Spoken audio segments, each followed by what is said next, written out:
கோடை காலம் வந்துருச்சுங்க. இப்போ நமக்கு வெயிலினுடைய தாக்கம் அதிகமாக இருக்குது. அப்படின்னா நம்ம என்ன பண்ணணும்? ரொம்ப ரொம்ப முக்கியமான ஒரு விஷயம் என்னென்னா, தண்ணி குடிக்கணும். நாம் தண்ணி குடிக்கிறதையே மறந்துடுறோம். ஒரு நாளைக்கு 2லிருந்து 3.5 லிட்டர் தண்ணீர் நிச்சயமாக குடிச்சாகணும். நம்பர் 1. நம்பர் 2, பழங்களை நிறைய சாப்பிட பாருங்கள். அப்படி பழங்களை சாப்பிட முடியாத சூழல் இருந்துச்சுன்னா தயவு செஞ்சு பழச்சாறு குடிங்க.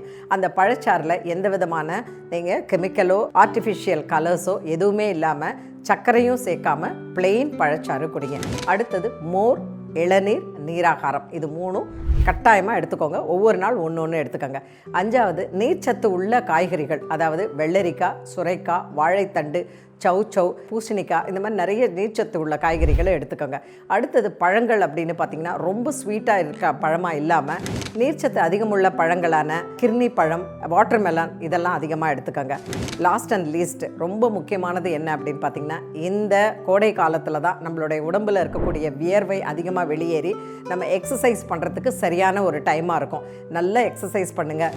மார்ச், ஏப்ரல், மே இந்த 3 மாதத்தில் என்னுடைய உடம்புக்கு நல்ல ஒரு பயிற்சி கொடுத்து அதே சமயத்தில் ஒரு 6லிருந்து 8 கிலோ நான் குறைப்பேன் அப்படிங்கிற ஒரு சபதத்தை எடுத்துக்கோங்க. உங்கள் உயரத்துக்கேற்ற எடை ரொம்ப அவசியம். அதே மாதிரி உணவு கட்டுப்பாடு அதுவும் ரொம்பவே அவசியம். இதை ட்ரை பண்ணுங்கள். உங்களுக்கான ரிசல்ட்டு நிச்சயமாக கிடைக்கும்.